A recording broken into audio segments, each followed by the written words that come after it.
Good morning, everyone. Welcome to San Cristobal Integrated High School. For today, I will be your English 9 teacher, Mrs. Geraldine Iranzo. So, for our lesson, let us have the features of short prose.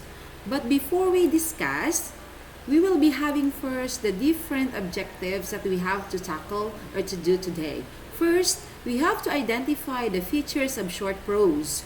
Then second, we have to distinguish the different features of short prose.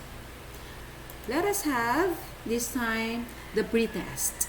So it is a multiple choice of test wherein you have to choose the correct answer for each number and your answer will be sent to our GC and then I'll be checking it on there.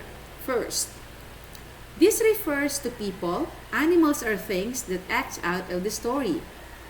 Letter A, characters. B, plot. C, style. And D, theme. Number 2, this refers to the time and place in which the story happens. Letter A, characters. B, plot. C, setting. D, theme. Number 3, this refers to the series of events that develop a problem for the characters, lead up to a climax, and provide a resolution for the problem. A, characters. B, plot. C, style. And D, theme. Number 4, this refers to the kind of language used to tell the story. Letter A, plot. B, characters. C, style. And D, theme. Last number 5, this refers to the main idea in the story or what the story is all about. Letter A, style. B, characters. C, theme. And letter D, plot. Before we proceed with the features of prose, let us know what prose is first. So, prose is a Latin word form prosa oratio, which means straightforward discourse. It is a written or spoken language in its ordinary form, without metrical structure. So it is unlike a poem because poem has lines and stanzas. So it is written in full sentences, which then constitutes into paragraphs. So, prose is commonly used in newspapers, magazines, encyclopedias, broadcasting, film, history, philosophy, and many forms of communication.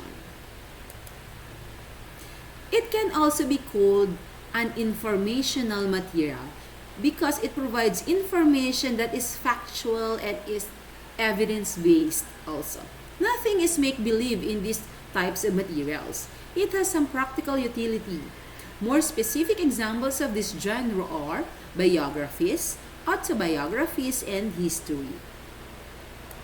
Let us have our main topic, the features of prose. We have 5. First is the character, second, plot, third, setting, and the fourth one, theme. Last is the style. Let us discuss first the character and its types. A character can be any person, a figure, an inanimate object, or animal.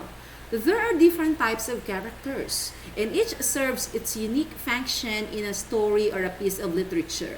Let us have the first one, confidant. Is someone in whom the main character confides or tells his or her secrets. He reveals the central character's thoughts, intentions, and personality traits. However, a confidant need not necessarily be a person. An animal can also be a confidant. Number 2, we have the dynamic character who changes during the course of a story. This change in character or his/her outlook is permanent. That is why sometimes a dynamic character is also called a developing character. So we are referring to, for example, a person who doesn't care with his future, but unfortunately he or she encounters something that changed his life, made him a better person with future already. Number 3, the static character, who remains the same throughout the whole story. Even the events in a story or novel do not change characters' outlook, perceptions, habits, personality, or motivation. So, it is the opposite of the dynamic character because it doesn't change its character or he doesn't change until the end. The fourth one is an antagonist. Is a bad guy or an opponent of the protagonist or the main character. The action in the story arises from a conflict between the protagonist and the antagonist. The antagonist can be a person, an inanimate object, an animal, or nature itself. So, an antagonist or the villain of the story. Number 5, we have the protagonist. Every story has a protagonist or the main character who creates the action of the plot and engages readers, arousing their empathy and interest. The protagonist is often a hero or a heroine of the story, as the whole plot moves around him or her. The fifth one is the round character.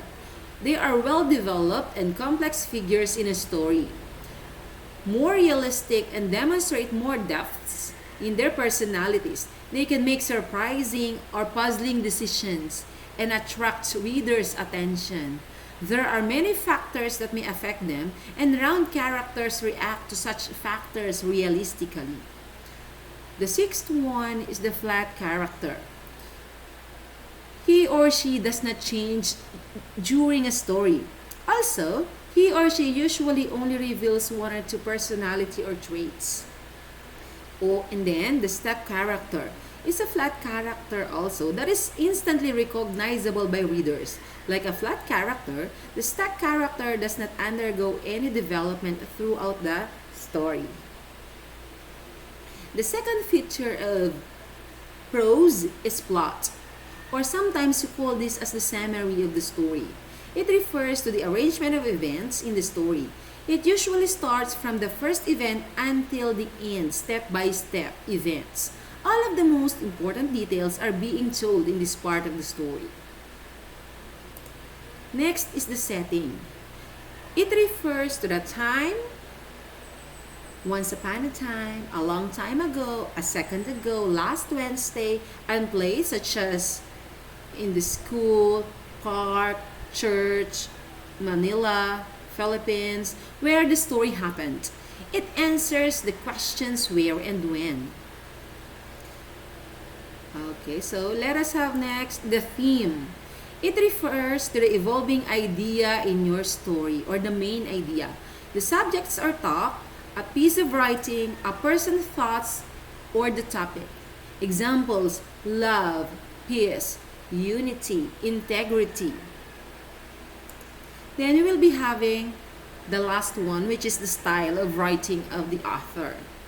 It is a result of the choices a writer makes before she begins writing. So we have the expository, descriptive, persuasive, and narrative. So let us describe or to discuss them one by one. An expository style of writing is a very special kind of writing whose only function is to expound or explain facts, information, data, ideas, concepts, and the like. Because of this function, it's one of the most important and prominent kinds of reading and writing in existence. So let us have an example. This morning at 9 o'clock a.m., a school bus collided with a car at the intersection of Jones and Hurd Streets. There were no injuries on the school bus, but medical personnel performed checks on the students and the driver because those students were transported to their school, or before those students were transported to their schools. The second one is the descriptive style of writing. From the word itself, it tends to describe something. It immerses the reader into a story by creating a vivid picture of characters, settings, and events in their mind. So we tend to imagine what is happening, how does the situation happen, or how does the character looks in the story, or how those events happen in the story by descriptive type. Writers who use a descriptive writing style often use literary tools like similes and metaphors in their writing. Similes use words such as and like to describe two things, just like you are like a rose. You, the person, is being described or compared to a rose using the word like. And metaphors, they are a direct comparison of two objects. You are a dragon. It means you are fierce. Next, most descriptive writing isn't very long. So let us have this example. My Uber driver looked like a deflating airbag and sounded like talk radio on repeat. The old man was bent into capital C, his head leaning so far forward that his beard nearly touches his knobby knees. So more on descriptions. Next, let us have the persuasive style of writing. So here, the author tend to persuade or to convince the reader to know what his side is. When an author writes a persuasive speech style, they are trying to convince the audience of a position or belief. Persuasive writing contains the author's opinions and biases, as well as justifications and reasons given by the author as evidence of the correctness of their position. Let us have these examples. Mandatory minimum sentencing is harmful to the human race. It is a form of discrimination. Many people receive long sentences for minor crimes. The death penalty is a good deterrent for criminals. Marijuana should be legalized. Let us have the last one. The language chosen to tell a story includes similes, metaphors, personification, hyperbole, and alliteration. So that is narrative. So these figures of speech are most commonly seen in here. It is common technique relevant to plot, which the sequence of events make up the narrative, which include the backstory, flashback, and the foreshadowing.